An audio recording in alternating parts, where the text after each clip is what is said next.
Amen po. Buhay na buhay ang ating Diyos. Buhay na buhay ang ating Panginoon. Amen po ba? Umansure lang po yan for Jesus. Come on. Thank you, Jesus. Thank you, Lord. Raise your hands. And then sabihin mo, habang buhay, papupurihan ka. Habang buhay, maglilingkod sa'yo. Habang buhay, pag-ibig ko sa'yo'y iaalay.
Oh,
biyaya mo sukat sa buhay namin.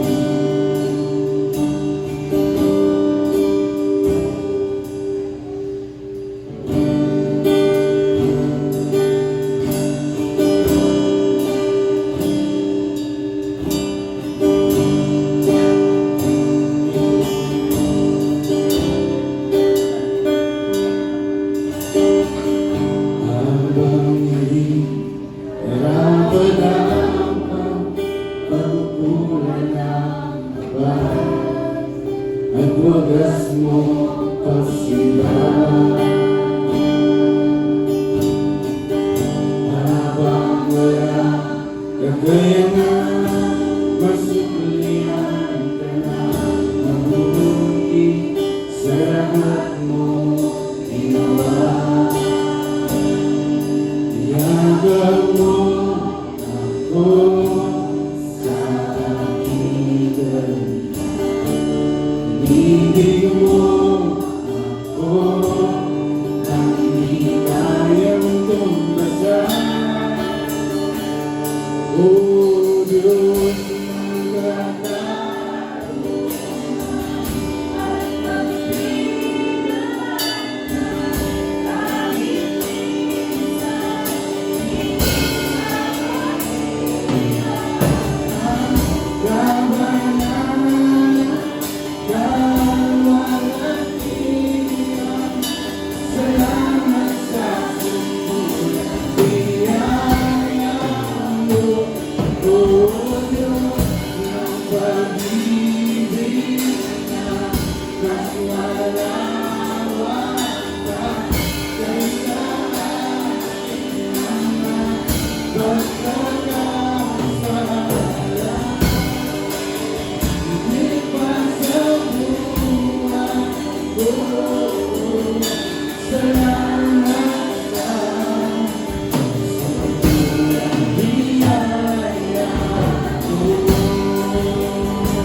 iyagan mo ako sa agigan, ibig mo ako nang di kayang tumbasan.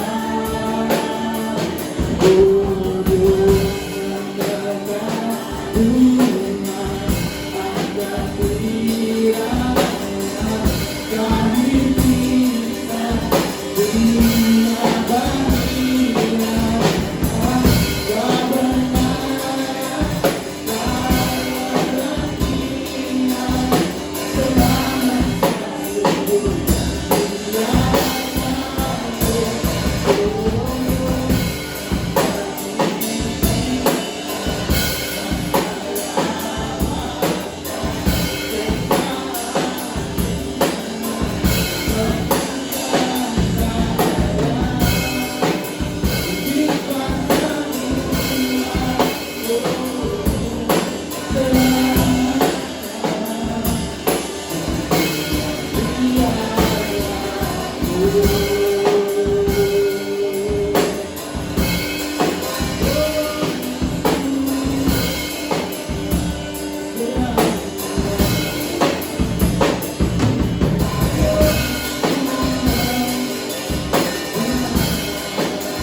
Wala nang papatay sa'yo. Ikaw ang Diyos, noon pa man, maging ngayon at kailanman. Sa habang panahon, wala kang katulad. Wala kang katulad. Wala kang katulad. Wala kang katulad. Hinihingi sa'yo.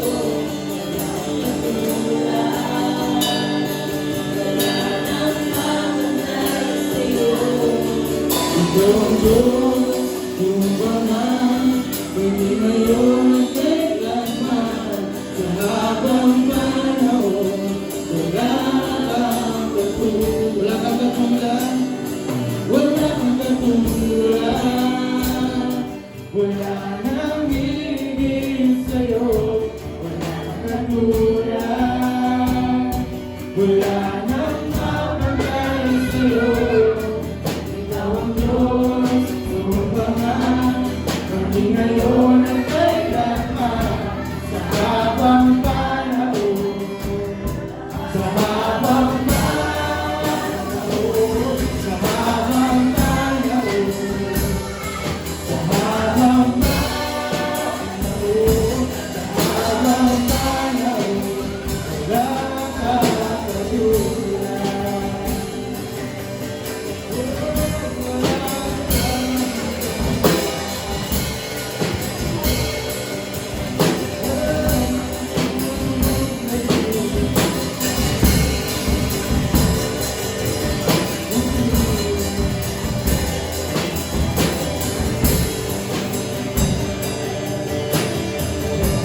Father God, we thank you, Lord God, for this morning.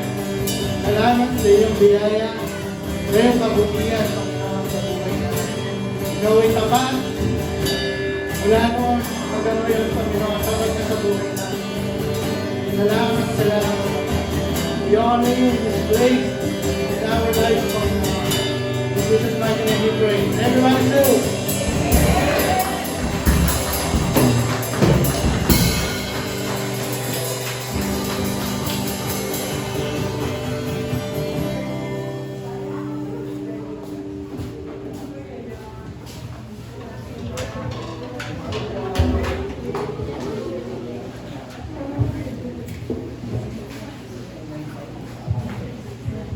God is good. And all the time. Bigyan naman po natin ng malakas na palakpak ng papuri ang ating Panginoon. Hallelujah. We are so blessed this morning dahil nandito po ang ating senior pastor to share a powerful word from the Lord, fresh from our national conference. Hallelujah. Come on, let's just tumayo po tayong lahat and let us welcome our speaker for this morning, Pastor Daughter Kiao.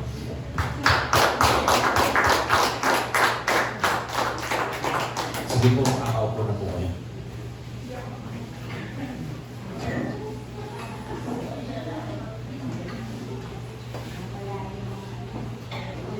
Good morning po sa bawat isa. Ayan, maya-maya po kayo. Ayan, kapapangantangan yata ang hinigay nito. O, katingalin. Ayan, so, masaya po ako, nandito ako ulit. Last, kailan ba ako nandito? Yung mentoring natin. Last Thursday, nandito po ako. Together with, yung ibang churches natin dito. Yung Santo Domingo at saka dito yung dito, nagkaroon po tayo ng mentoring. But before, ito pong mga nakaraang buwan, meron po akong series na ang title, The Seed. So yung binhe, butol, yung seed kasi is very small, napakaliit lang ng seed, at very significant kasi yung seed sa Bible. No? Kaya naging series siya dahil maraming mga binanggit patungkol at nirepresenta ang seed at napaka-importante sa atin bilang mga mananampalataya. Kagaya na lang nung sabi ng Luke chapter 8 verse 11, no? Yung kinompare ni Jesus yung seed sa word ni Lord. So napakahalaga nun na the seed is the word of God. Naalala niyo po ba yun, yung parable of the sower? So yung seed, yun yung salita ng Diyos. And then yung iba't ibang klase ng napagtamnan, no, yun yung klase ng lupa na nire-represent kung gaano yung klase ng puso ng mga tao every time po na nakakarinig ng salita ng Diyos. Kung paano ito tutubo, paano ito lalago, nakadepende dun sa soil na kung saan itinanim. At yung seed represent the Word of God at yung soil represent the condition of our hearts. Sumbaga, walang problema dun sa seed, walang problema sa Word. So, walang problema doon sa itatanim, which is the Word of God. Kaya lang, yung kondisyon ng lupa, yun dun po yung nagre-represent sa kondisyon ng puso ng tao. Kaya nga, may mga itinanim na hindi tumubo, kinuha na ng uwak yung mismong seed. So, ibig sabihin, yung seed is the Word. Maraming mga tao na nakarinig lang pero hindi na itanim o hindi tumubo dahil kinuha ka agad ng kaaway. At yung iba naman tumubo pero walang ugat, kaya natuyo din. At yung isa, yung good soil na sinasabi, yun yung tumubo at namunga. Kaya pwede mong sabihin sa katabi mo, kailangan tumubo. At kailangan mamunga. Ayan. So yun po yun, no? Yung the seed represent the Word of God. No? Yan ang sabi ng Luke 8:11. Yung pangalawa naman, yung seed represents faith.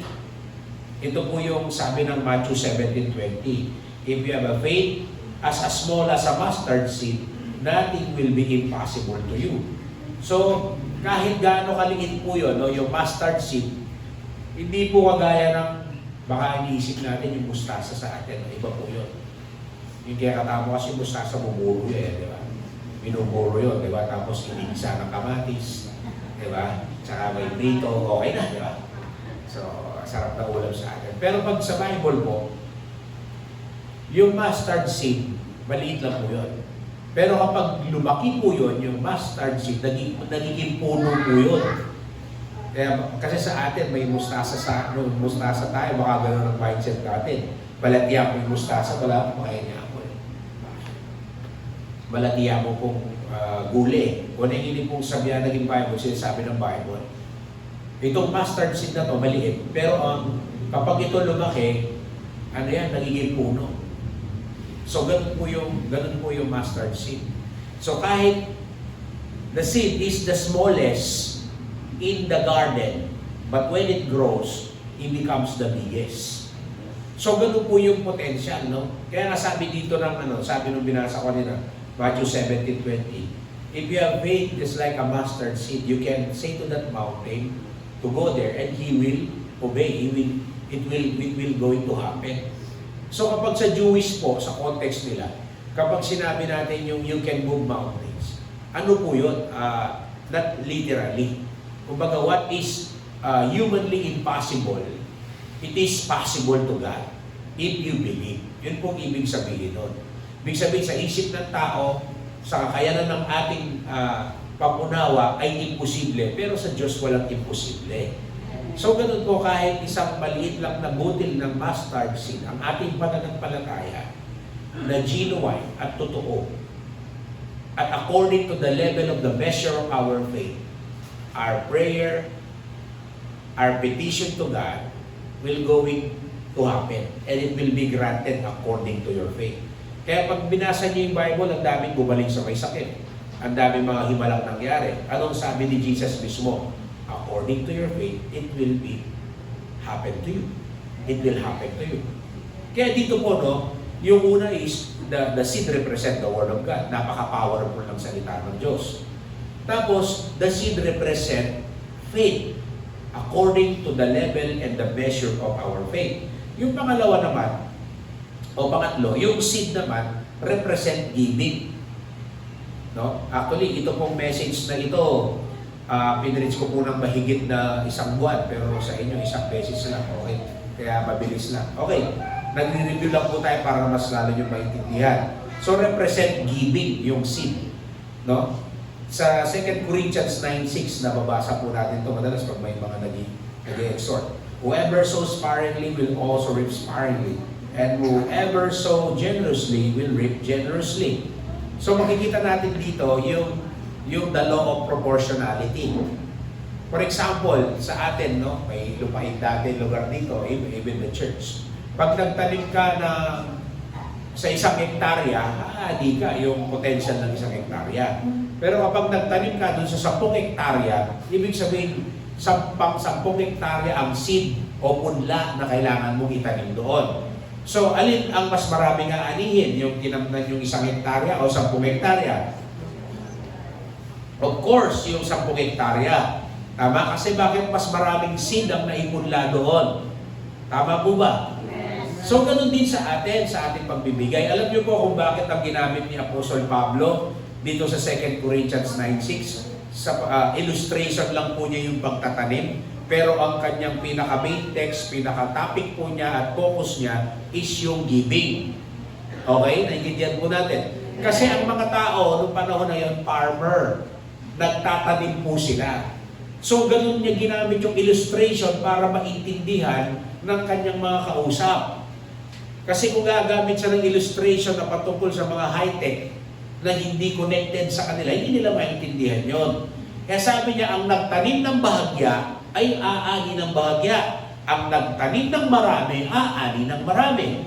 So, ganun niya hinalintulad. So, kaya nga sabi dito, no, kung ikaw ay nagtanim ng buto, alam niyo po, lahat po ng buto may pangalan. May nakita po ba kayong buto walang pangalan?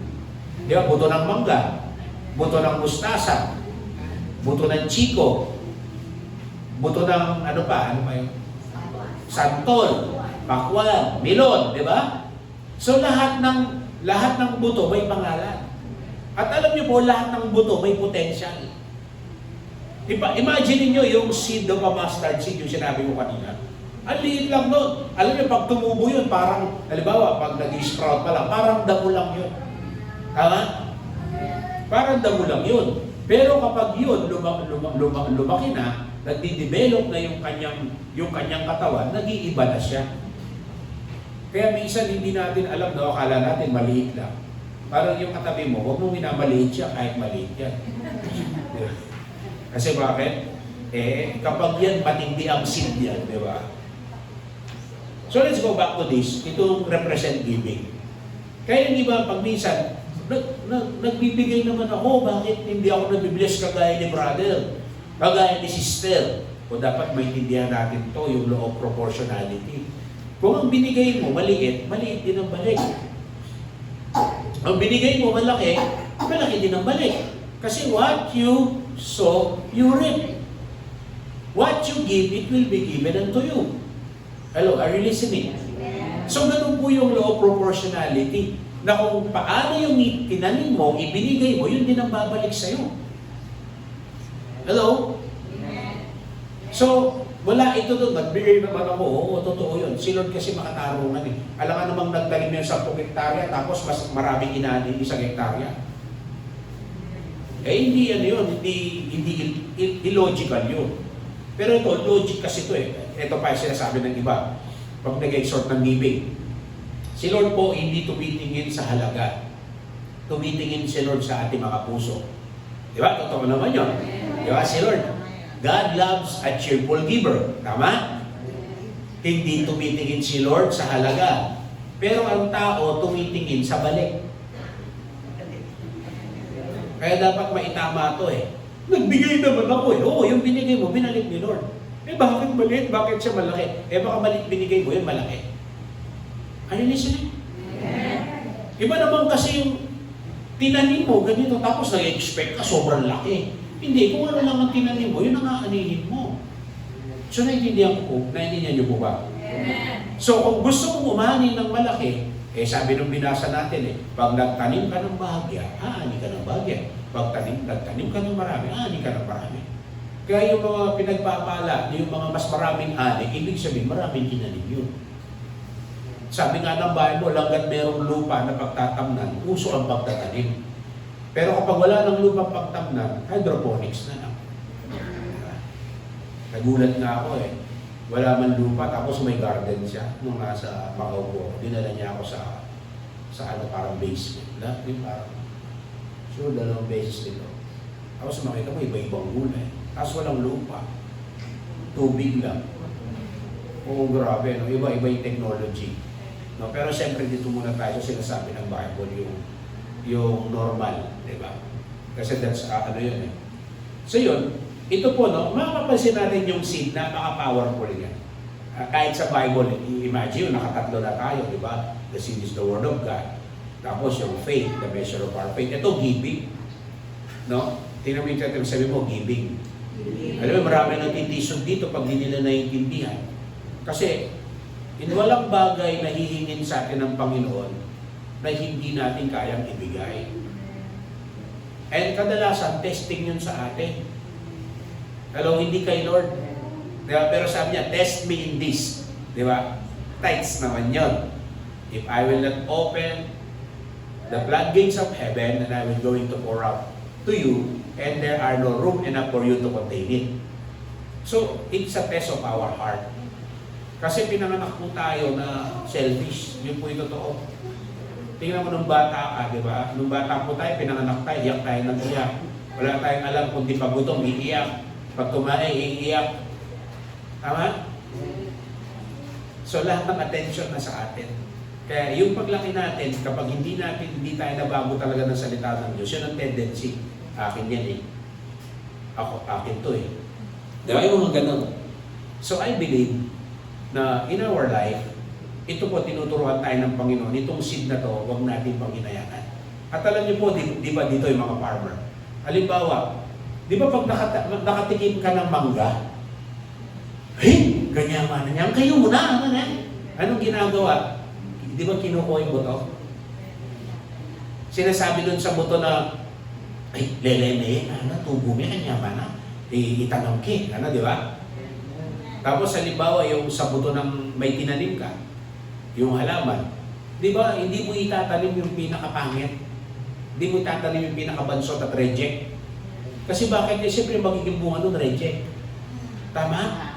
So you choose the best seed. Tama? Para kung yun ang itatanim mo. Di ba? Di kami menanam kay balasenas kantagayatang mulot mi katang mga katong ikobaringe. So, nung yung unang bunga, ang lalaki. Tapos lulutuin sana namin, kukunin ko. Sabi niya, may pakukunan niya, nanit may kabaragol. Bakit ako? Bakit ko yun? Luto ang kanyamanan. Aliya na, mananamtang pa si ba, ikaw tayo biniyan. So yung binhi talaga yung seed, pinipili yung the best. Tama? Kanya po tapong mamiyata, may tayo paglukutan rin pera. Diba? Paglukutan rin mga niya, no? Halin eh, nung pwede rin plansyan eh. Diba? Waligin po ako na, kahit pa plansyan eh, kaya manulid eh. Diba? So, ibig sabihin, when we give, when we plant, we choose the best. Tama? So, ganun po dapat. When we give to the Lord, ibigay po natin yung the best. Ibigay po natin yung ibigay po natin yung best seed, hindi yung reject na seed. Hindi yung pinagpilian. Diba? Pagdating, diba sino pong nagpe-pray ng best kay Lord? Lord, bigyan mo ako ng the best, bigyan mo ako ng ganito. Pero, ginagawa ba natin, binibigay ba natin yung the best natin sa Panginoon? Diba? So, tayo pong makakasagot po nun. Okay. Another thing is, number 4, yung the seed represent legacy. Sabihin po natin, legacy. Yan po yung title nung yung conference na inatinan namin kahapon. 2 araw po yun. Pero ito pong message na to, na-preach ko na to ng matagal na sa church natin sa Baguio at wherever I go. So ito pong legacy na to, pag sinabi natin legacy, na actually tinuro ko to ng mentoring natin dito.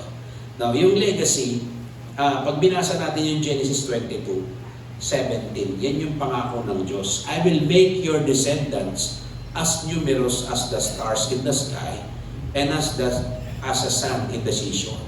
So, sabi ng Panginoon kay Abraham, gagawin ko, sabi niya, na kasindami ng mga bituin sa langit at lupa, sabi niya, buhangin sa dalampasigan ng dagat. So, ganun ang magiging generation niya.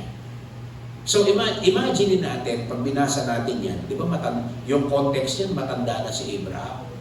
Tapos, si Sarah, yung asawa niya, hindi na dinadatnan. Paano pa nga naman siya mga anak? Pero dahil sinabi ng Diyos, mangyayari. Tama po ba? Minsan parang imposible na. Oo, sa tao. Pero dahil sino na may sabi, mangyayari at mangyayari yan. So from Abraham to the next generation and up to our generation today. Kaya sabi ng iba, Pastor, kay Abraham lang sinabi yan eh. You know what? The call of God to Abraham was written in Genesis chapter 12. And then Genesis chapter 17, then 22, 17. So makikita natin kung paano yung journey niya nung siya binigyan ng Panginoon ng pangako. In Genesis chapter 12, there are 7-fold promises, the 7-fold covenant blessing ni Lord sa kanya. Sabi ng Galatians 3:29, no? If we belong to Christ, we are co-heirs of Abraham according to the promise. So, ibig sabihin ko, pag tayo na kay Kristo, lahat ng pangako po ng Panginoong Jesus, wala ng pangako ng Panginoon kay Abraham, kung una pa man, kabilang tayo doon, tagapagmana po tayo. Pwede mo bang sabihin sa katabi mo, hello, tagapagmana? Hello, tagapagmana. Diba? So, minsan, kapag meron kang mamanahin, wala kang alam, diba? So, wala kang mamamana. Wala kang makakamtan. Wala kang makukuha. Pero ito, spiritually, we are called Abraham's seed. And being part of Abraham's seed, we are co-heirs with the promise that was spoken to him when God called him in Genesis chapter 12. And then, nung ni-reinstate ng Panginoon, yung pangako niya sa kanya, nung pumasa siya sa pagsubok. Alam niyo, tinest siya ng Panginoon, binigay ni Lord si Isaac sa kanya. We know the story. Tapos hiningi ulit ng Panginoon si Isaac para i-offer. Hello? Sa tanungin mo yung katabi mo, gusto mo bang mangyari yung pangako ng Diyos? Ipasa mo ang mga pagsubok. Di ba? May mga pagsubok eh. Kaya nga alam niyo po pagsubok, kasi sinusubukan lang tayo. Pagsubok yun, hindi para i-down tayo, kundi para tayo ipatatagin. Amen.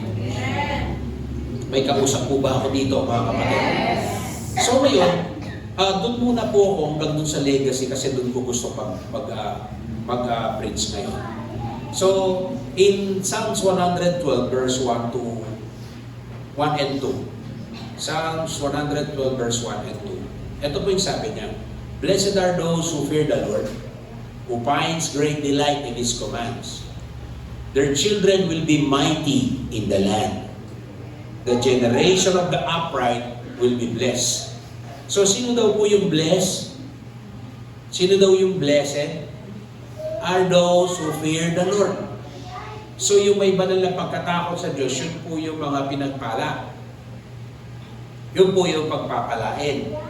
At saka yung merong great delight in His commands, in His word, sa salita ng Diyos. Yan po ang ibig sabihin nun. So, in this, makikita po natin, no, pinagpala at bless yung mga taong may banal na pagkatakot sa Diyos. Amen po ba? So, ibig sabihin, kapag may banal na takot tayo sa Panginoon, sabi ng Proverbs, the fear of the Lord is the beginning of wisdom. So, wisdom is the ability to understand the information that we've gathered, and we were able to apply it, and then we have the right result. Yun po yung wisdom. Wisdom also is the ability to choose what is right. Not all the opportunity will come on our way, we will just going to grab it. If we have wisdom, we have the ability to choose what is right, not just in the eyes of men, but in the eyes of God. So what is right sometimes in the eyes of men, it's not right in the eyes of God. That's why we choose, and we need wisdom in choosing what is right before the eyes of God, and later on, God will going to prove it in the eyes of men that what we have chosen is the right thing, and we have done the right decision.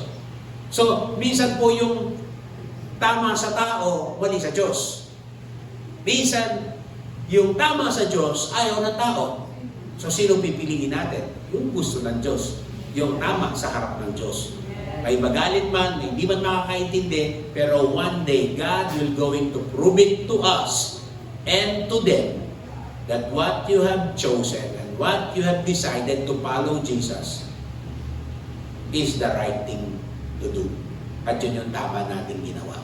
And dito makikita natin, yung magkaroon tayo ng banal na pagkatakot sa Diyos, yun ang gagabay po sa atin. At paano mangyayari yun? If we have a great delight in the Word of the Lord.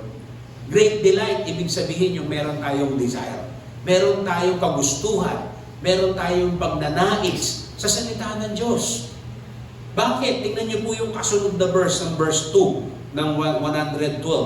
Their children will be mighty in the land. Ibig sabihin, yung mga anak ng mga tao may banal na pagkatakot sa Diyos, nagmamahal at nagpapahalaga sa salita ng Diyos, ang kanilang mga anak, yan ang magiging leader. When we say leader, they will be mighty in the land. It speaks of influence. It speaks of leadership. Not just by position, but by function. Ayan o, sabi diyan, their children will be mighty in the land, and the generation of the upright will be blessed.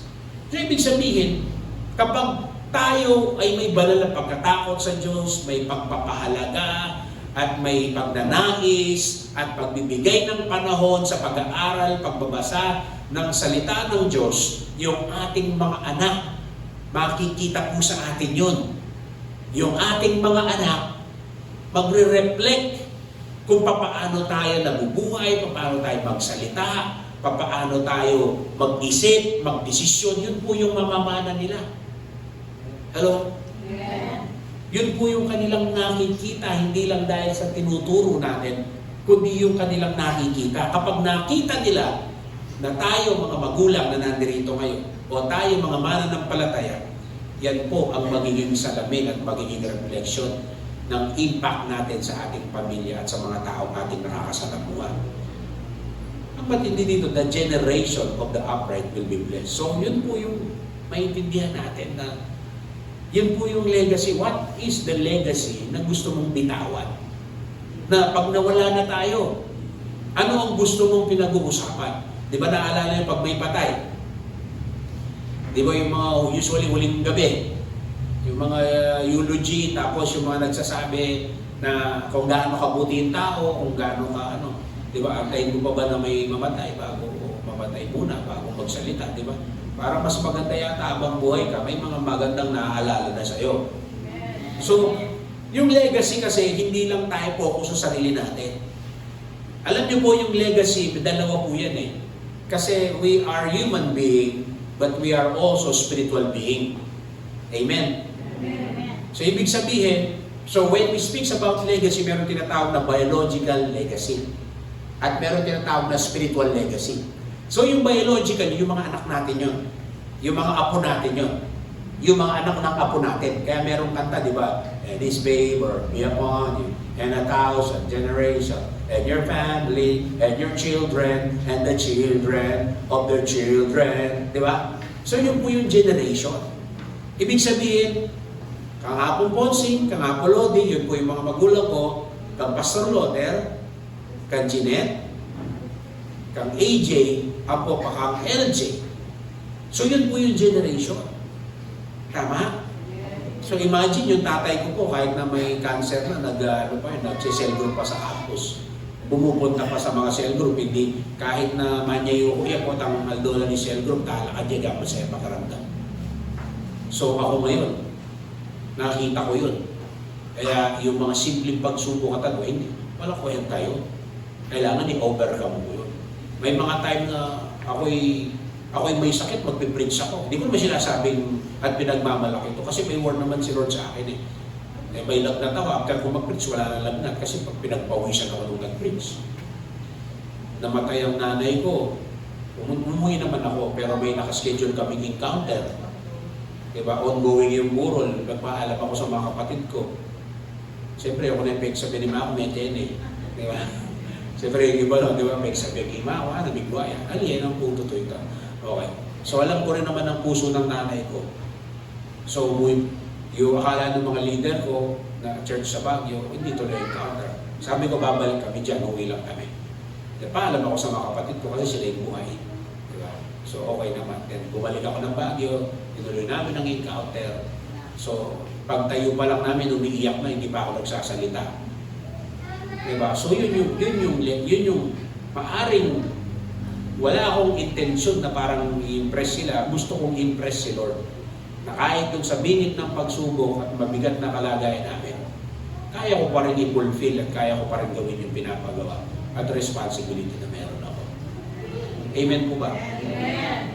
Dahil kaya di ba may tayay pusa, kaya ako nakakapag-simbo, di ba? Dahil kaya big birthday ay itang aso, may invite ko. Wala, di ba? So yung mga ganong klase ng legacy, di ba? Kaya ito, mga kapatid, no? Yung paglilingkod sa Diyos, yun yung mga dapat natin iwanan. Halimbawa, di ba, yung mga anak, may mga bata, ay kalupan ng mana, Wala ka na kalang folks, di ba? Yung pulmero, kalupan ng mana, gini kalupan na nere folks. Then kapatid ng folks, kalupan na ito, kunita ka na ng folks, di ba? Sabi ko kung nakikita ka doon, sila gini sa alam folks. Rose, sabi ko may sabog na ko, kain na yan, Esmeralda, di ba? Folks nila, hiyan ako na. Bagay, tatang na naman na. So, di ba ganon? Tapos minsan, di ba, kapag, hindi, yung physical lang yun sa biological. Pero minsan, pag may ugali, parang nakikita mo yung ugali ng anak mo sa'yo. Kaya sabi na, hey, may uli ka katatang mo. Di ba? Wala lang mamuli kay shipping yung bat eh. Di ba? Delikado naman ito, di ba? At yung pigkwento eh, di ba? Ating mapaninap. Itang anak maninap yun. Yung pulmero ng paninap, papaninap niya po, no?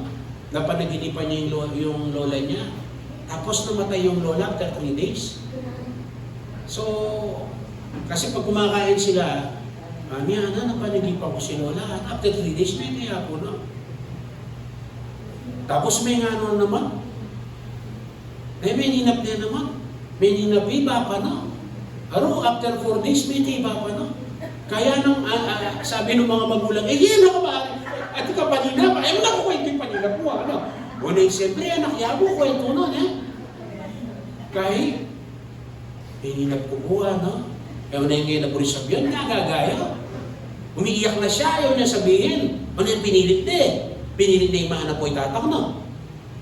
Una yung ganyang alay itatang na, may ako, yakam na sinabi. Pinilit tatang na, may ninapyakan, may titatak, no?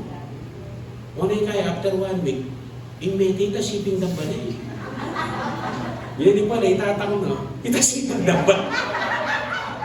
May ito kanya, tulog.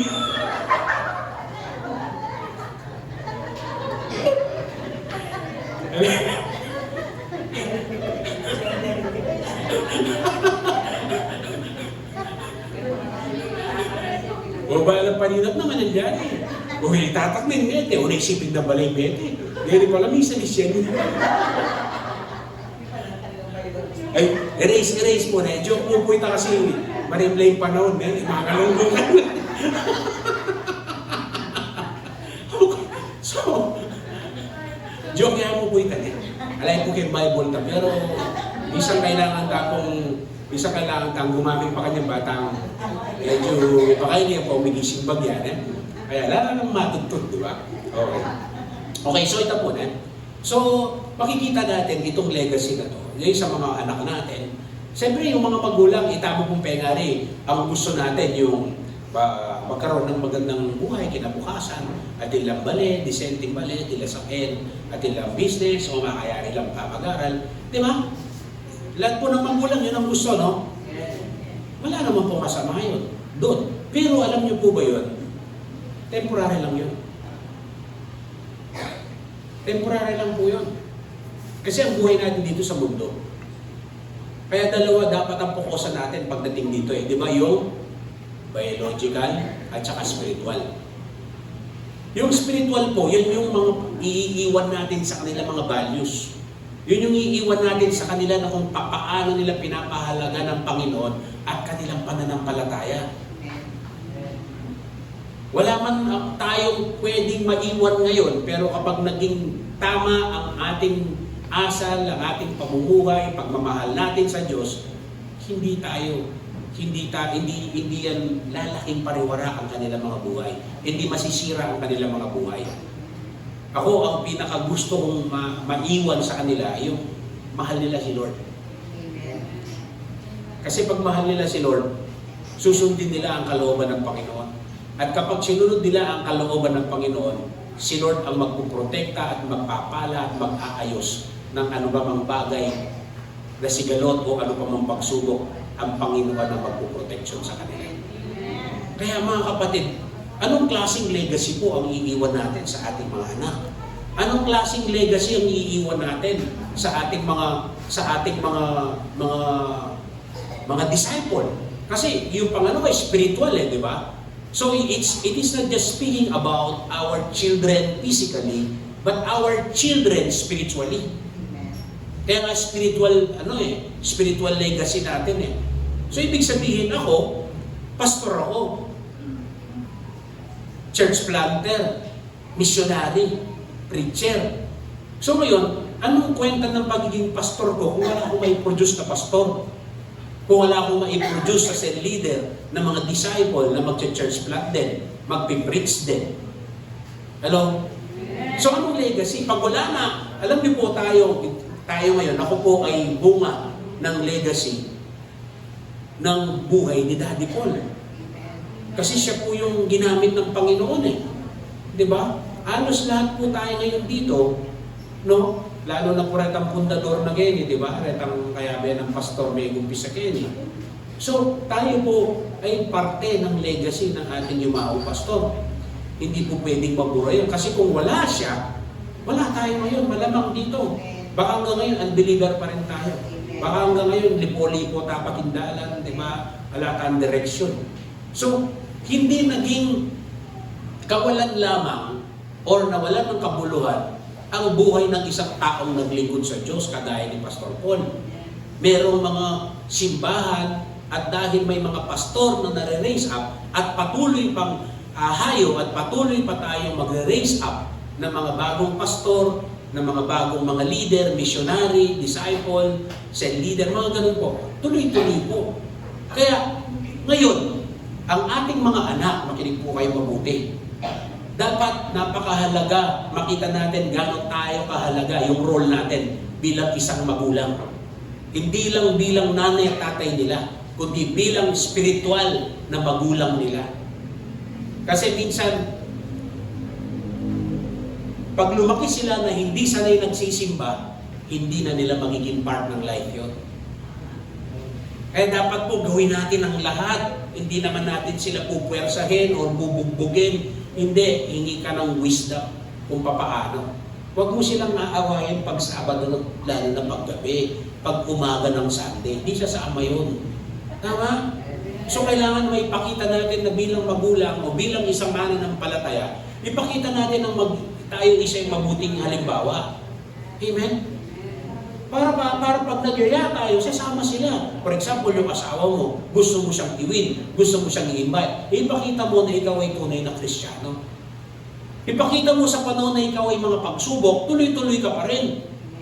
Ipakita natin sa mga bagong disciple, bagong mga mananampalataya, kahit anong klase ng pagsubok o suliranin, hindi ka pa rin pumapalya sa pagja-church. Hindi ka pa rin pumapalya sa iyong pananampalataya sa Panginoon. Yung ating commitment sa Panginoon, nagtutuloy-tuloy pa rin. Wala pera, may pagsubok, may sakit, may pangangailangan, tuloy-tuloy pa rin dapat. Kasi bakit? May mga taong nakatingin sa atin. Not to impress them, but we want to be a model so that the next generation will going to follow after us. Halimbawa, matampuhin ka, makikita ng anak mo yun. Di ba? Makikita ng anak mo yun, tatampuhin ng makuha. Kanya, utang utang ilang matampuhin, kaya tatampuhin mo. Eh, daw nga sabi, muli ko kaya ka ma. Muli ko kaya ka tam. Paling bundok. O, siyempre, hindi nang tatampuhin. Di ba? So yun po ba yung ipapamana natin sa kanila? So, maliman yung ating mga naging desisyon, maliman ang ating pamumuhay noon, ibagin na natin ngayon. Di ba? Miniyay San Pedro, mimisip ka ng ating church. May sikat mong bagyay uran. Pati kaya ang church? Hello? Alam niyo po, sa Baguio, yung mga leader, alam na nila yon. Sabi ko, hanggat hindi bumubuka ang lupa, may church. So, kung may bagyo, may ulan, understandable naman yun, di ba? Pero, ang katapat lang nun, payong at kapote. Pasur, kasi na ako pasakin eh. Di nga luwa kasi tila sakin. Dati lang alang sakin din. May nga basala. O higit noon yung gino, hanggang mumura, pababasala, sisimbala. Di ninano sakin. Pupunta ka niya natin mumuran, magpabasa ka eh. Magpabasa ka po kayo. Lord, basa ko, Lord, basa ko. Lord, yan? O, di ba? Alam niyo, yun po yung nakita ko. Pag nakita ni Lord na desidido po tayo, mas lalong desidido si Lord na pagpalain ka. Siyempre, tayo po ngayon, no, may mga, lalo yung mga nanay, nag-iisip ka na nung iluluto o magkalibin niya ng tatang, di ba? Pag-budgetan niya ito, di ba? Bala, magician niya naman, may napayapot ka na, gift yun. Di ba? Pero, ang gusto kong maintindihan natin, di ba, hanggang nang mangyari, hanggat anak lang, hanggat bata po yan dali nyo sa church, pag tumanda na yan, ang hirap na. Kasi mas malaki pa sa'yo, paano mo mabubuhay? Pero hanggat kaya nyo po, kain nyo na. Kasi bakit? Doon lang po tayo makakasigurado na kahit wala na tayo, magiging maayos ang buhay nila kapag mahal nila si Lord. Amen. Di ba kapag mahal mo isang tao, gagawin mo lahat para sa Kanya? Yes. Eh si Lord, hindi na natin kailangan subukan ng pagmamahal ng Diyos, subok na eh. Amen. Tama? So, halimbawa, no? Gusto mong mag-grow ang mga anak mo, simulan mo muna. What kind of seed, what kind of legacy na gusto mo? Gusto mo ba natin yung mga anak natin, mga black ball? Gusto mo ba natin mga anak natin, drug addict? Gusto mo ba natin? Wala namang magulang na may gusto nun. Pero paano natin maiiwasan yun? Dali natin ang ating pamilya sa simbahan. Amen. Gumawa ka ng pamamaraan na para maiganyo mo sila. Kung kaya mo, sige, bata mo na yun, ba't mag-Jollibee tayo? Mag-Jollibee tayo makdo. Di ba? O kaya, pagluto may itang pera manyaman na ulam, di ba? So kayo po nakakaalam sa pamilya. Ibig sabihin, huwag nyo gagamitin yung word na eabisa eh. Ang gatagyo. Ang gatagyo tamo po. Kasi bakit? Kita mo, makasigurado tamo. Kasi kahit pinamana mo ng bahay, lupa, milyon, di ba? Yun temporary lang po yun. Kung ang kaluluwa niya, wala naman sa Panginoon. Masusunog lang sa impyerno. Walang kwenta po yun. Sa harap ng mga tao, okay yun. Pero alam natin, yung mga bagay na temporary, hindi tumatagal. These material things, bahay, lupa, sasakyan, mga barangyang pamumuhay, temporary lang po yan, hindi na sukatan. Hindi ko po sinasabing maliit, masama yan. Reward po ng Panginoon yan. Pero, hindi dapat yan ang magpipigil sa atin. Okay naman eh, baka niya naman. Hindi, kapatid, yung buhay na pangwalang hanggan, yun ang iniisip din natin. So, kung hindi tayo naglilingkod, paano maglilingkod yung ating mga anak? Kung hindi tayo nagiging tapat sa Panginoon, paano magiging tapat ang ating mga anak? Ano po? Ay, ganyan lang, ano? O kaya nga po dali natin sila sa Panginoon. Dali natin sila sa simbahan. Hello? Gawin ninyong family day, Sunday, dito sa church. Kasi wala naman ako nabasang family day sa Bible. Ang nakita ko, Sunday, God's Day, Holy Day. Hindi ko naman sila sabing against ako sa family day. Hindi. Minsan family day, pag nasa bahay lang, hindi naman nag-uusap, cellphone lang, naglalaro lang. O diba? Ay di gawin nyo na lang dito sa church. Kaya minsan gawin nyo, Pastora Wilma, parang kahit once a month lang, gawin yung family day, lahat magbaon, bonding, pati mga unbeliever ng anak at tapos magpa-games kayo, just to keep them. Diba? Hindi siya regular na ganito kasi may mga invite kayo na bago, after ng preaching, tapos may kainan, may games ng konti. Diba? Kasi nga family eh. So magtulungan. Hindi enough yung nagkakedi siya. O ibig sabihin, huwag kang tumigil. Kasi bakit anak natin yan? Pag naging successful yan, pag mahal niya si Lord, hindi naman sasabihin, ninong siping ng balay yan. Hindi, sasabihin, sino nanay niya? Sino tatay niya? Kaya di ba, mga kapatid, yung seed namumunga yun. Kaya lang, ang problema ngayon ganito, nasanay na ang tao sa simbahan na simba uwi. Nawala ng participation. Nawala na ang heart para sa paglilingkod. Mali po yun. Kasi bakit mag-produce tayo ng mga generation na simbabuhay? Na kahit taga-Panipuan tayo, kahit taga-Pilipinas tayo, tunog taga-Simbabuhay. Na? Kaya ako po in-encourage kong bawat isa na mag-involve sa gawain ng Diyos. Hindi lahat singer, hindi lahat musician, pero ang dami pong gawain, ang dami pong participation na po pwede na. Hindi lahat Sunday school teacher, hindi lahat preacher, pero may mga gawain na para sa iyo at ikaw lang ang makakagawa dahil yun ang gift mo. Sa puzzle, pag pinagpilitan mo yung isang parte kasi hindi mo makita, gupitan mo mature pa mo rin. Kasi bakit hindi yun para doon eh? Baka ikaw na ang hinahanap sa certain ministry na ikaw lang talagang magpipit doon. Kaya kung gusto natin maglingkod yung next generation, maglingkod po tayo. Huwag natin sabihin na, ay matuwa na ako. Ay anak ko pa, ano po tanang matuwa ako. Minsan hindi tayo naintindihan ni Lord eh. Hello? Ibig sabihin, may bata man, may edad man o ano, it's just the matter of the condition of our heart. Our willingness to serve the Lord.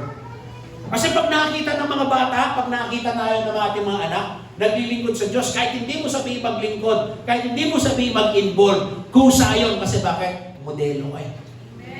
Yun yung legacy na dapat maiwan natin. No? Hindi patampuin, hindi walang pagpapahalaga sa gawain. Di ba ngayon nauso kasi ganito eh. Di ba, pabili po ng ubas, seedless na po rin. Hello? Di ba isang gusto natin seedless kasi wala ng butol. Pero sa totoo lang mga kapatid, alam niyo anong danger sa seedless? Wala ka nang maitatanim. Kaya nang butol eh. Di ba? O nakikita mo, burita mo seedless, kaya nakamahasel, paglangutan mo nila ng butol. Gusto kasi ng tao yung ano na lang, yung maganda, yung lahat easy, yung lahat convenient, lahat parang instant.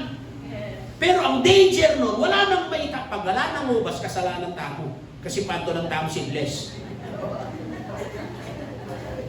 At data, normal data kasi bakit? Genetically kayo rito eh. Dakal na experiment na ginamit ka rin. Imagine mo, ubas na yung butol. Magdala yung butol. Di ba? So ano bang susunod mong itanong? Alam ng butol eh. Wala nang itatanim kasi bakit wala nang buto? Tingnan mo yung katabi mo. Buta seedless Christian niya naman yan. Di ba? So kapag seedless Christian tayo, ibig sabihin wala tayong naitatanim na buto sa ating mga anak. Wala tayong naitatanim na buto sa mga sinisel group natin. Basta andito lang tayo. Nakikinig lang tayo, nai-entertain lang tayo. Pero wala tayong tinatanim na buto para sa mga next generation na para maglingkod at magmahal sa Panginoon. Kaya minsan, ang iniisip na lang natin, yung, ay, simba ko ngayon, Domingo. Ay, Sabado ngayon na, kaya maalam ko. Ay, sino ko rin yung isa, hindi na naman. So, ibig sabihin, nasa church tayo, pero hindi natin iniisip yung legacy natin. Pag ako wala na, darating ang araw talaga, mawawala po tayo sa mundong ito. Pero anong binhi ang iniwan mo sa iyong mga anak? Anong binhi ang iniwan mo? Ikaw ba yung kahit nahihirapan kayo, nakikita ng anak mo, naglilingkod ka pa rin? Hanggang kulang na rin sweldo yung finances yun, dapat ko pa mo rin mag-tithes and offering. Hanggang pang ating kang sitwasyon kay asawa mo. Kahit may problema kayong mag-asawa, hindi ka bumibigay, nagsisimba ka pa rin, nagmi-ministry ka pa rin. Yung kahit wala kang pera, kapos ang pera mo, wala kang pamasahe. Willing kang maglakad kasi bakit? Yun ang tama at yun ang gusto mong gawin. Yun ang legacy. Magana kang pera, nukamunta. Hello? Yung maglilingkod ka pa rin kahit walang taong nag-appreciate, walang taong nakakapansin. Kasi bakit? Hindi ka naman Kristiyano, kulang sa pansin eh. Para at least yung mga anak mo, yung mga disciple natin, kahit walang nag-appreciate sa kanila, kahit may mga persecution, patuloy silang maglilingkod. Patuloy silang mangangaral, patuloy silang magsisimba, patuloy silang mag-i-involve sa ministry, kahit walang kapalit. Kahit walang sweldo, kahit volunteer lang yan. Kasi bakit? Anong sabi ng Bible? Kapag naglingkod ka, huwag kang mag-give up, at the proper time, you will going to reap the harvest if you did not give up. Kaya if you give up to your family, if you give up to your sons and daughters, and our disciples, sino ang magiging model sa kanila? Sino ang mag-win sa kanila? Sino ang gagamitin ng Panginoon? Walang iba kundi tayo. Pwede mo bang sabihin kung nanay, tatay yung katabi mo, baka magulang ka naman?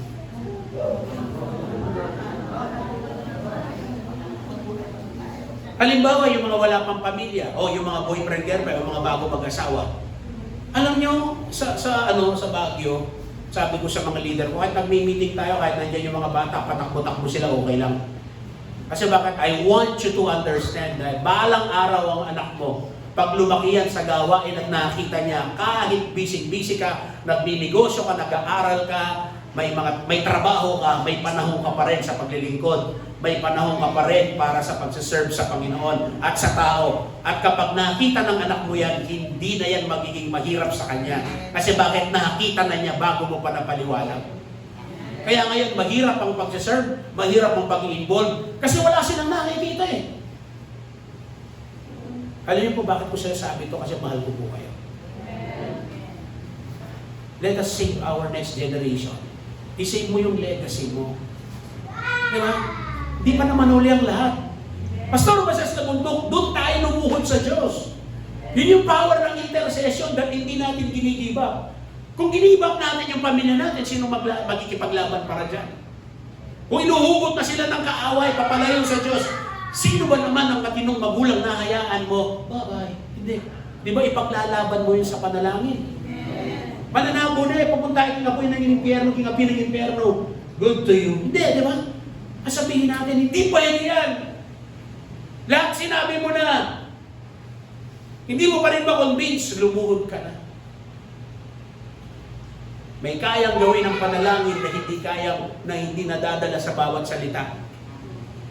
It is spiritual warfare. There is something in the spirit that is controlling your children. Our children. And the children of the children. Our children. Kaya, palakasin natin yung panalangin. Kaya kapag may call ng panalangin, kapatid, sumama ka. Magtatrabaho ko bukas, panalangin ka. Kasi bakit pag nakita ni Lord yung desperation mo, pag nakita ni Lord na totoo ka, kapatid, na may sakripisyo, kapatid, lahat po ng mga nagsasakripisyo, yun po yung mga nagtatagumpay. Wala pong easy life. Walang easy life na pagiging Kristiyano. Kasi paglabas mo nga dito, habang naririnig mo yung message kayo, kung tumatama sa'yo, nagdi-decide ka kayo, magsimba ko pa kaya, o tanga si Pastor Lothar, na ako simba, kamal mo rin, mangamuhanan niya. Diba? Okay, speaker tayo, Pastor Lothar, ay, hindi ko na ako.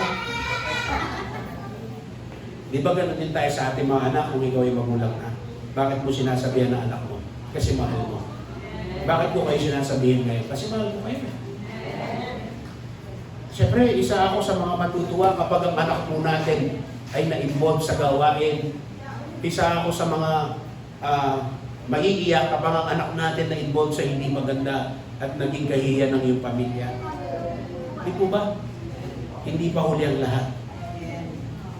Kaya kapatid, huwag tayo maging seedless Christian.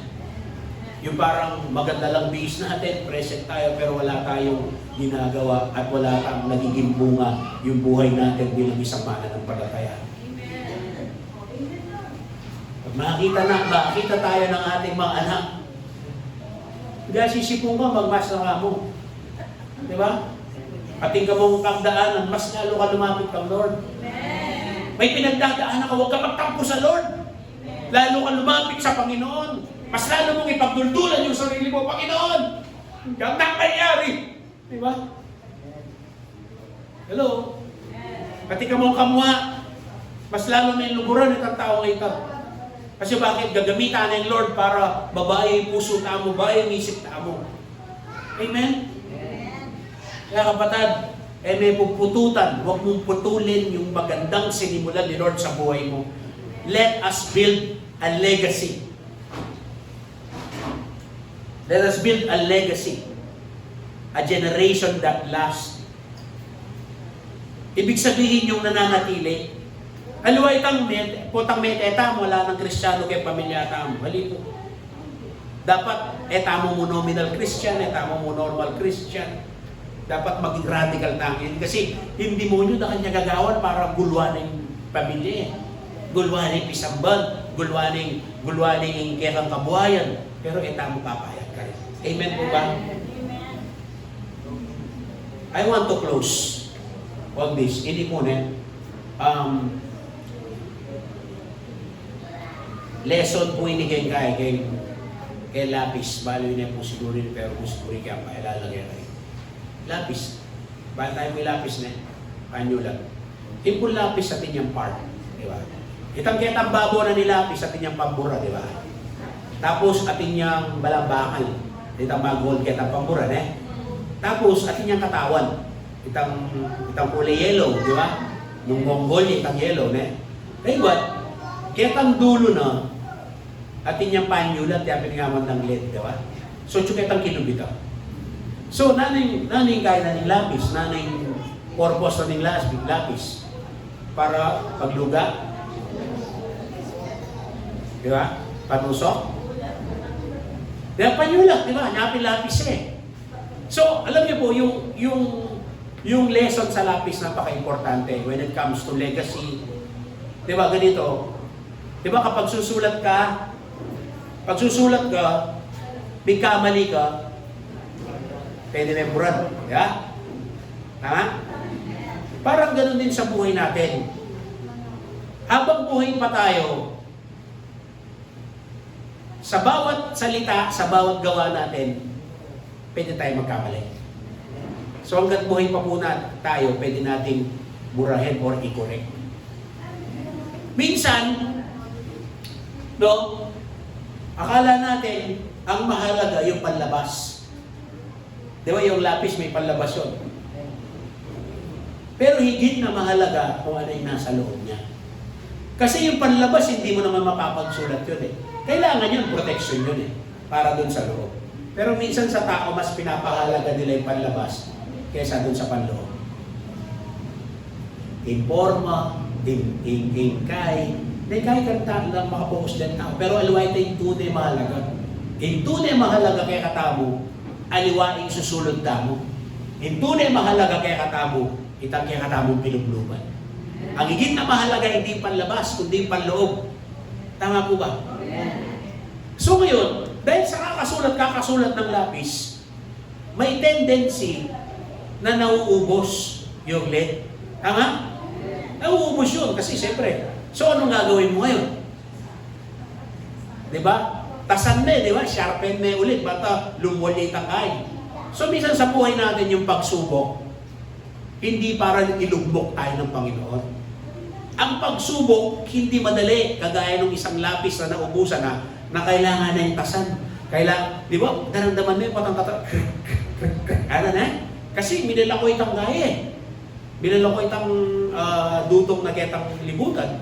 O ketang lual, banta, luwan, itang lapis, itang lead. Ganon din minsan sa atin, nakala natin may mga pagsubok tayo, may mga paparusahan na hindi. Pinapalabas lang ni Lord yung galing mo ulit. Sabi mo sa akin, hindi ka pinaparusahan. Pinaprocess ka ulit ni Lord. Yung sharpening, it's not punishing, but it is processing. Amen? Pinaprocess ulit ni Lord. Kaya minsan pag mali ang ating pananaw, ayun, kailan ko nilapit ka naman, ano kayo, may pangayimbi, o ano, hindi, naayos ni Lord. Huwag ka tumigil. Amen po ba? Di ba pag na-sharpen na yun, lalabas na yung ano? O, pwede na naman ng panyulat, di ba? Amen? Amen. Kasi bawat sulat nun, mag-iiwan ng marka. So, bawat sinasabi natin, bawat pamumuhay natin, mag-iiwan ng marka.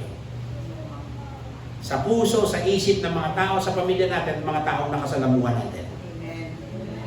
So, anong klaseng marka ang gusto mong iwan? Yung naglilingkod kay Lord, mapagmahal sa Panginoon, mapagmahal sa pamilya. Pinapahalagaan yung mga pisikal na pangangailangan at lalo tigit yung spiritual na pangangailangan ng tao. Kaya kapatid,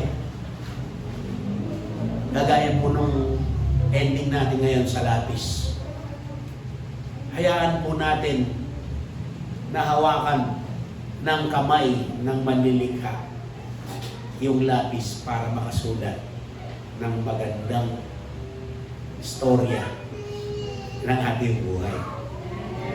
Let us allow God to use our life para maging maganda ang iiwan nating marka sa ating mga anak, sa ating mga ka-church, at sa mga susunod na generation, na marami po tayong mai-inspire, marami tayong mahihipong, na hindi ka na seedless Christian. Ang seedless Christian, walang iniisip kundi magsimba lang, umuwi lang. Pero yung legacy, yung may legacy, iniisip hindi lang yung sarili. Hindi iniisip din yung kaya mga anak, mga disciple, spiritually, na magtutuloy-tuloy, maglilingkod sa Panginoon. Kahit ano pa mang klase ng pagsubok, dahil nakita nila sa iyo, hindi ka natinag. Nakamatampuin. Nakamagbaliwala. Nakamag-absent. Amen? Nakamapanandaman. Akit na rin, hindi anak tamo. Akit na rin ka-churchmate tamo. Buri ko maging makatakalu pa ng brother. Buri ko maging makatakalu pa ng sister. Amen po ba? Amen. Hayaan natin ang ating buhay ay gamitin ng ating Panginoong Yesus. Bawat salita, bawat galaw natin, nag-iiwan po ng marka yan. Kung may marka tayong mali, kung may marka tayong nagawa na hindi tama, kagaya po ng lapis, may pambura sa taas. Ayusin po natin yan. Kaya po yan ng Panginoon. Sasamahan po tayo ng Diyos. Kaya po yan. Huwag po tayong maging Kristiyano na para sa wala lang. Sabi nga ng quote, I am not a Filipino for nothing. Diba? I am not just a Christian for nothing. I am not just a pastor for nothing. I am not just a parent for nothing. I will leave a legacy. Sa anak ko, sa mga apo ko, sa mga apo ng anak ko, sa mga disciple ko, sa mga pastor. That's what I am praying for. That there will be legacy. Kung magiging seedless ako, pagkamatay ko, wala nang pastor, wala nang magpapatuloy ng gawain. Yung buhay ng ating pastor, hindi po naging walang kabuluhan ng kanyang pagkawala, yung kanyang pagbuhay. Dahil marami po siyang iniwan na mga bagong generation na leader at kasama po kayo sa mga susunod na i-raise up ng Panginoon. Kaya sa oras na ito, kapatid, ito po, no? the seed which is the Word of God, it will not return to Him void, but there will be a generations of pastors, fruitful disciple, preacher, church planters, and more cell leaders na ma-raise up sa True Vine World Harvest Church. At kasama po tayo doon. In just a matter of time, you will see. Pero, kailangan po tayo magdesisyon. Ayaw ko na nung dati na walang pakialam, na walang participation. Simba uwi lang. Hindi. It's about time for you to rise up. Hindi ko ahayaan yung asawa ko na hindi makakilala sa Panginoon. Hindi ko ahayaan ang aking mga anak ay kunin ng kaaway at kunin ng mundo. Ipaglalaban ko sila sa panalangin. Magpapakabait ako para makita ko sila. Amen. So, ganun po yun. Ngayon kapatid, di ba, inaagaw sila ng internet. Inaagaw sila ng mga barkada. Inaagaw sila ng mga anong klaseng games, anong klase ng patibong ng kaaway. Sino po ang sasagip sa kanila? Tayo. Kasi one day, baka ganun din ang maging struggle nila sa anak nila. Nakita nila kung paano natin sila inabot. Nakita natin kung paano sila natin ipinaglaban sa pananampalataya at panalangin at pinag-aayuno pa para ma-overcome nila yung mga ganon sa tulong ng Panginoon. Kaya if we will not going to do something, who will going to do? Who will going to win them? Who will going to pull them back again to the Lord? Walang iba pong nagawa nun, kundi tayo ngayon na nakakarinig ng mensahe nito. Yang hamon ko po sa atin ngayon, huwag lang tayong mag-isip na kung para sa atin. Isipin natin yung kapakanan ng ating mga anak at mga inapo. Hindi lang sa mga pangangailangan nilang pisikal. Dahil hindi lang pisikal at material ang kanilang kailangan. Kailangan din nila ang spiritual na bagay. At spiritual na pamumuhay at katatagan at kanilang pananalig at ang kanilang relasyon sa Panginoon yun ang pinakamahalaga. Doon po natin tulungan. Amen po ba? Let us all stand and let us pray. Hallelujah. Hallelujah. Kapatid, sa oras na to, kung ang mensahe nito ay yung naunawaan, bagamat ito'y medyo mabigat para sa'yo, at eye-opener ito para sa'yo, nais ko na ikaw ay manalangin ngayon. Nais ko na ikaw ay sandali mong isipin ang iyong mga anak. At isipin natin ako ba'y nagiging modelo at huwaran sa aking mga anak at sa aking mga apo. Ano po ba ang ginagawa nating pamamaraan at aksyon para madala natin ang ating mga pamilya? At para mahalin din nila ang Panginoon. May pamamaraan po ba tayong ginagawa? O maaring hindi sapat ang ating ginagawa, kaya hanggang ngayon, hindi pa natin sila nadadala. Kumusta ang iyong buhay panalangin? Kumusta ang iyong buhay pananambahan sa Diyos? Kumusta gusto mo ma-bless ang iyong pamilya financially? Kumusta ang iyong katapatan sa Panginoon? Ikaw ba ay nagtatapat sa pamamagitan ng iyong pinansyal? Gusto mo maglingkod? Lahat tayo gusto natin yan. Naglilingkod ka ba sa Panginoon? Nagpa-participate ka ba sa mga nais ng Diyos na gusto mong samahan, lalo na sa paglilingkod sa Panginoon? Ang pagiging tunay na Kristiyano at mananampalataya na nabubuhay na may legasiya at gustong legasiya, na kahit wala ka na, ang ating mga anak, ang iyong mga anak ay patuloy na nagmamahal sa Panginoon. In the mighty name of Jesus, your life, our life, we leave a legacy that will last. We build a legacy that will last. Kahit wala na tayo sa mundong ito, mahal pa rin nila ang Panginoon. Kung meron tayong mga pagkukulang, kagaya ng mensahe ng lapis, meron tayong pagkakamali, meron tayong mga naisip o nagawa na naging mitya kung bakit hindi nila tayo pinaniniwalaan. Sa oras na ito, kapatid, lumapit ka sa Panginoon at sabihin mo, Panginoon, ayusin mo yung buhay ko. Habang buhay ka kapatid, may pagkakataon na pwede mong burahin at pwede mong iayos ang lahat ng iyong mga pagkukulang para bawin mo pamilya mo sa Panginoon. Oo, wala sila ngayon. Pero dahil sa iyong pananampalataya at dahil sa iyong pusong bukas at mapagmahal, marespeto at mapag-intindi, kayang-kaya natin silang ibalik muli sa Panginoon. Dahil sa oras na to, habang nakayuko ka, personal po kayo manalangin. Kausapin mo ang Panginoon. Hindi yung, bata pa sila, pastor, hanggang bata sila. Pastor, matatanda na sila, may sarili na silang desisyon. Hanggang may influensya ka sa kanila, gamitin mo para sa tama. Yun lang ang kasiguraduhan natin na magiging maayos ang kanilang buhay kapag mahal nila ang Panginoon.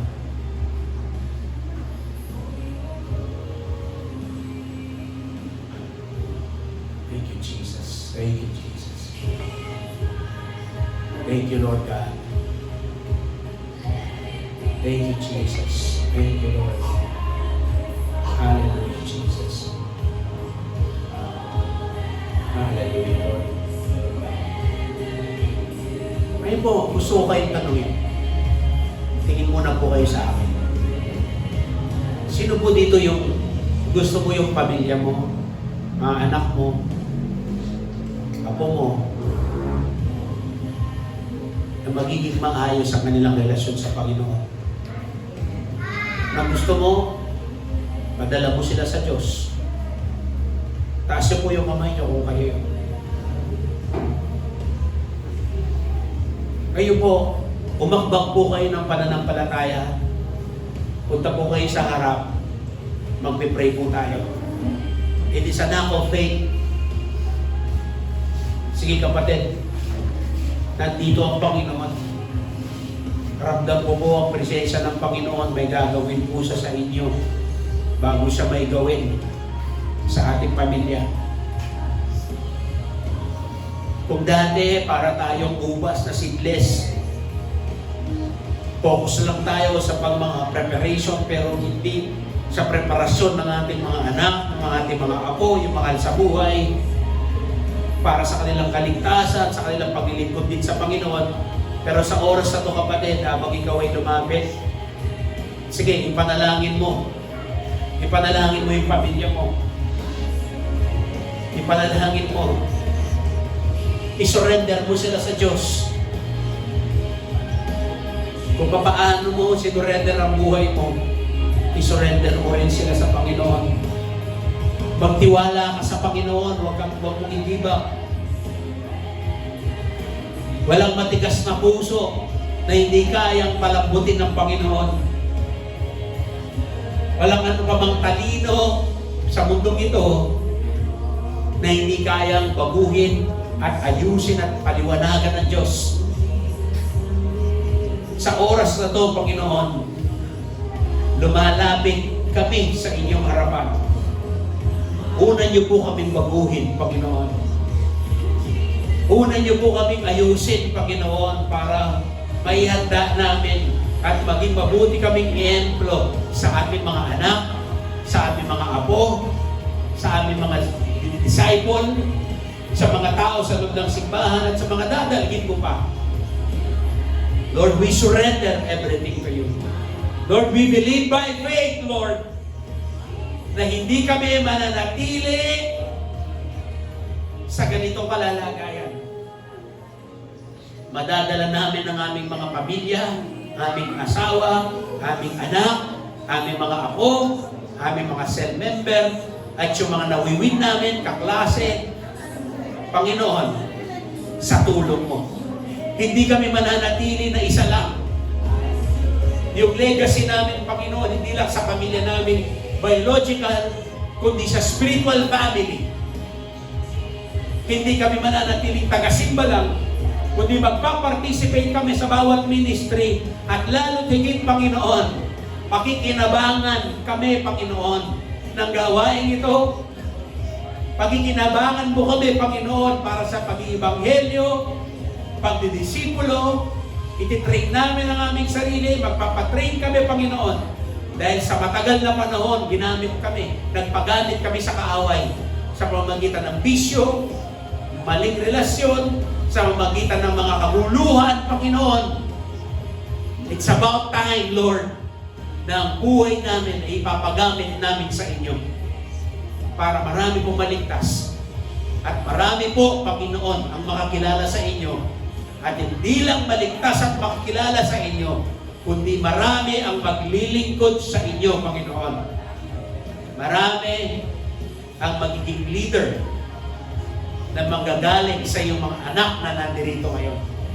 Lord, anuman po ang kanilang sitwasyon at kalagayan, I pray and declare your mighty hand, ang iyong pinagpala, mapaghimalang kamay, Panginoon, ang siyang iunat mo sa bawat nanay at tatay, kabataan na nandirito ngayon na lumapit, Panginoon, sa harapan at maging yung mga nandito sa live stream, Panginoon.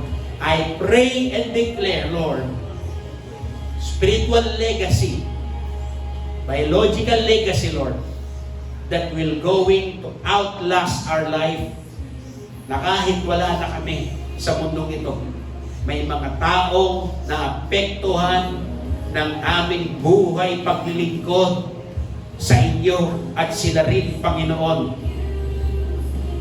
ay magpapatuloy.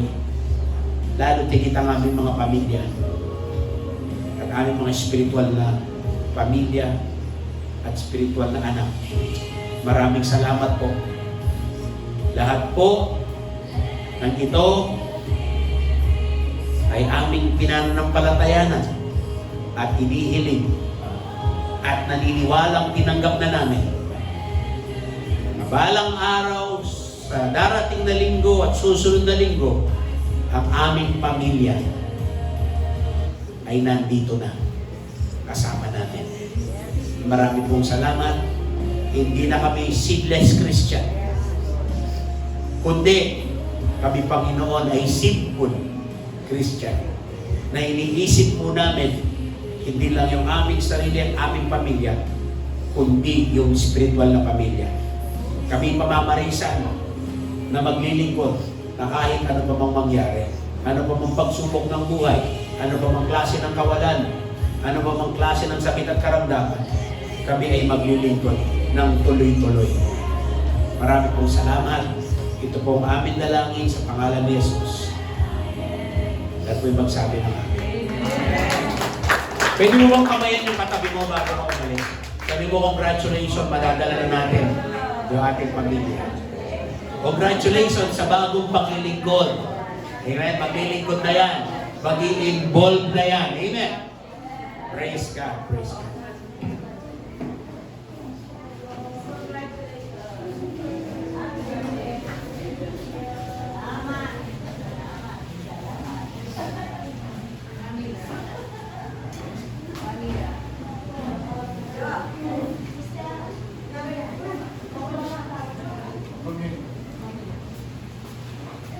Are you blessed? Amen. We are so blessed. Maraming salamat po, Pastor Daughter, Pastor Janet. And I would like to call our ushers para po sa ating communion and si Mamila to facilitate our communion this morning.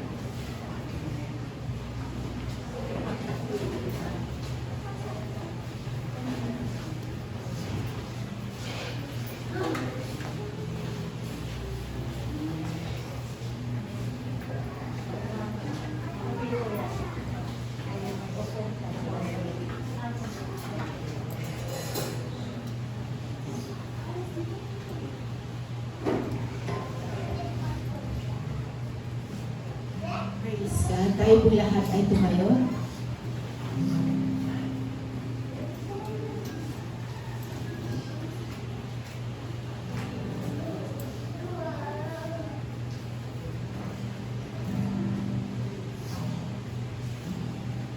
Praise God. Tayo po ay naririto sama-sama na observe po natin ang banal na komunyon. Ito po ay isang banal na gawain ng Panginoon At ginagawa po natin ito bilang pag-aalala po sa ating Panginoon. Sinasabi po sa banal na kasulatan na kinakailangan po na tuwing kakainin po natin ang tinapay, ang simbolo ng katawan ng ating Panginoon at inumin ang simbolo ng kanyang dugo. Ang sabi po ng salita ng Diyos, sapagkat tuwing kakain kayo ng tinapay at iinom sa saro, ay inihahayag ninyo ang pagkamatay ng ating Panginoon hanggang sa muli niyang pagparito. Sino mang kumain ng tinapay at umiinom sa saro ng Panginoon nang hindi nararapat, ay nagkakasala sa katawan at dugo ng Panginoon. Kaya, siya sa atin ng tao ang kanyang sarili bago kumain ng tinapay at uminom sa saro, pagkat ang kumakain at umiinom ng hindi kumikilala sa Panginoon ay kumakain at umiinom ng hatol sa kanyang sarili. Kaya mga kapatid, tayo po ay lumapit sa ating Panginoon. Siyasatin po natin ang ating mga sarili bago po tayo kumain ng tinapay at uminom po sa saro. Tayo po ay manalangin. Magpakumbaba po tayo sa Panginoon. Dakilang Diyos, naming Ama, kami ay lumalapit sa iyo sa umagang ito. At tunay, Panginoon, na kinikilala namin, Lord, ang lahat ng aming mga pagkakasala at inihingi namin ang kapatawaran, ang lahat ng aming nagawang hindi matuwid sa iyong harapan. Panginoon, patawarin mo kami sa aming mga sala, Panginoon, sa aming mga pagkukulang, sa aming mga disobedience, Lord God, for your word. Lord, forgive us and bless us and purify us, Lord God, from all unrighteousness.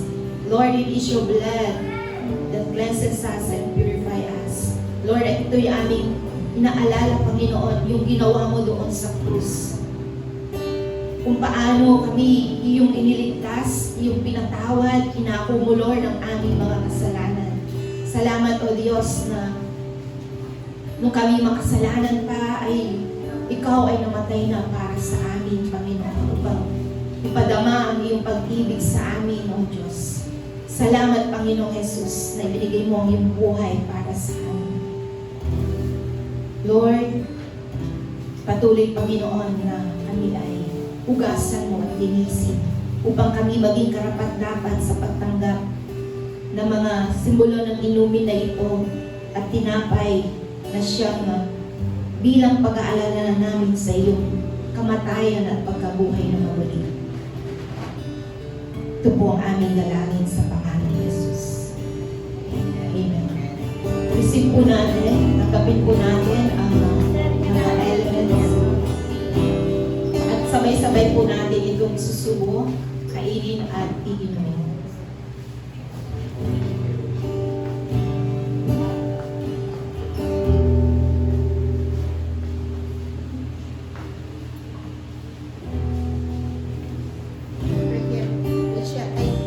Ay, sorry.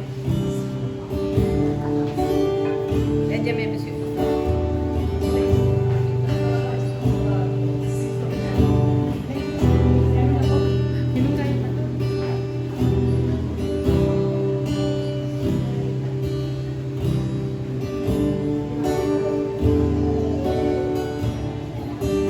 Meron na po kami lahat.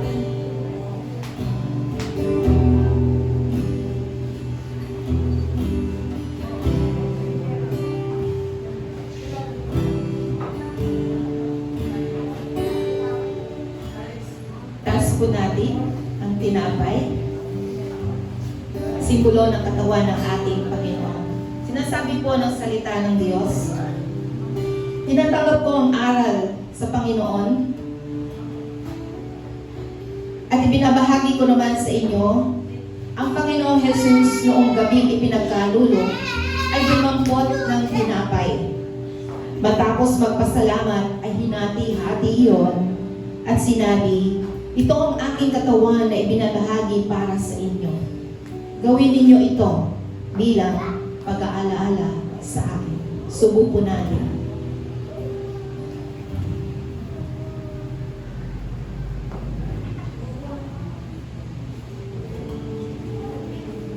Thank you, Lord God.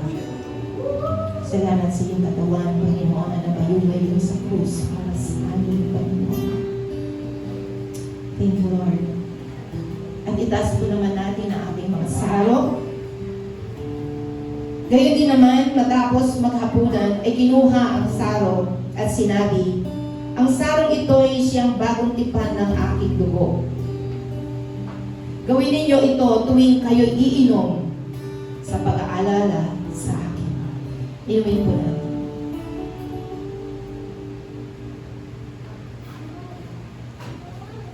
Thank you, Lord God.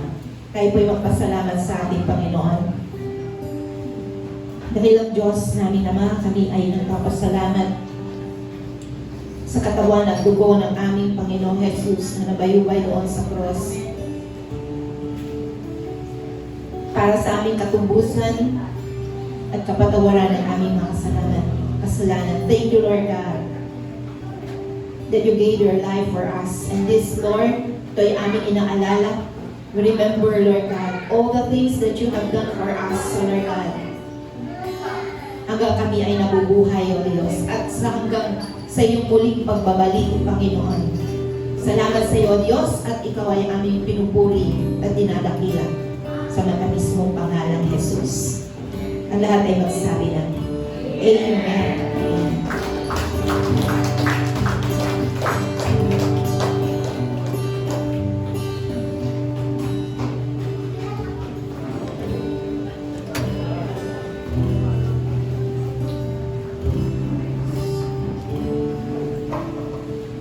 For the last part, dadamo po tayo ngayon sa ating pagbibigay at pagbabalik ng ating tithes sa Panginoon.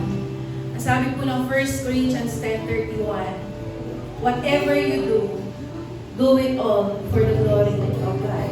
Amen? Ano man po ang ating gawin, kailangan po ito'y nagbibigay ng kaluguran sa ating Panginoon. Amen? So umaga pong ito, maaari ang ating ibabalik o ibibigay sa Panginoon ay nanggaling sa iba't ibang kaparaanan.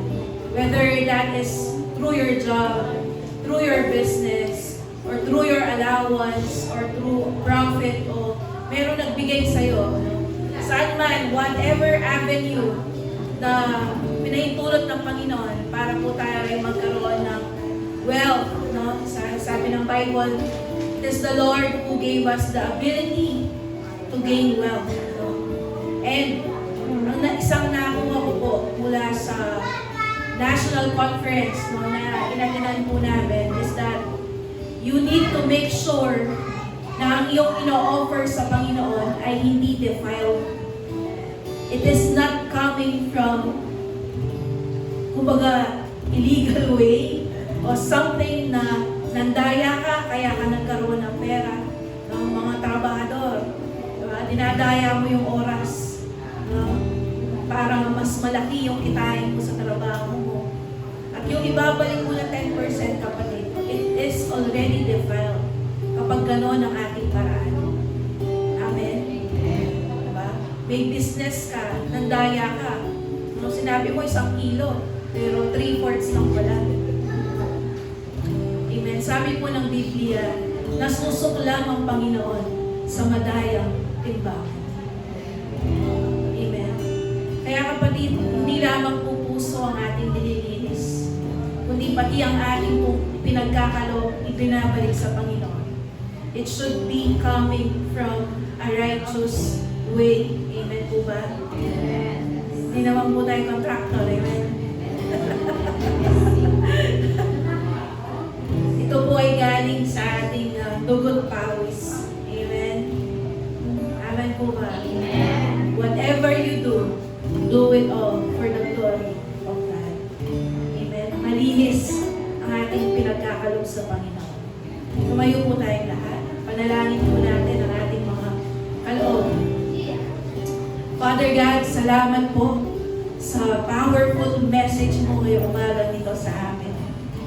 Ang panalangin po namin, Lord, is that ito'y maitanim at tumubo talaga sa aming pamumuhay. Makita yung fruit of your word, Lord, sa aming buhay. At sa oras po na ito, ang panalangin ko, Lord, sa bawat magbabalik at magkakalob sa iyo, Nawa ito'y maging katanggap-tanggap sa inyong harapan, Panginoon. Na ito po'y maging kalugod-lugod. And I declare, Lord, at sinabi mo na nga sa iyong law, sa iyong word, that whoever seed, give, Lord, sow, ay aani, Panginoon, in due time. Salamat po, Lord, sa mga magiging katugunan ng mga seed po na ito, Lord, mga harvest, the souls, the people, the salvation of our family, and all the needs, Lord, na kailangan po namin. Maraming salamat po, Father God. We praise you and we glorify you. This we pray in Jesus' name. Amen.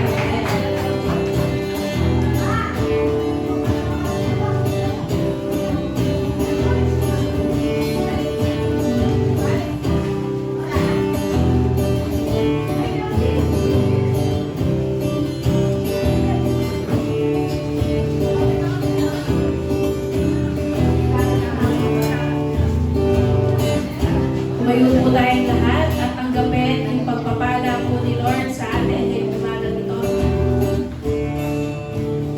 All glory belongs to God. Amen. Taas po natin ang ating mga kamay towards heaven and let's receive the blessing of the Lord this morning.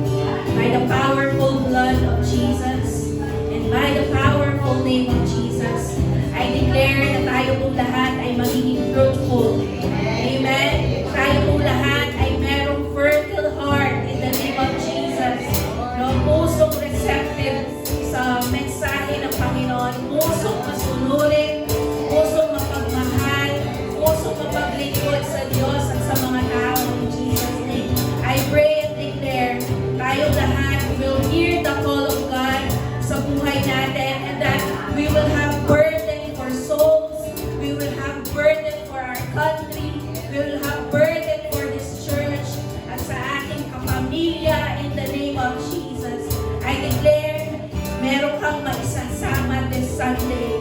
Meron kang madadala sa Panginoon this Sunday in the name of Jesus. In the name of the Father and of the Son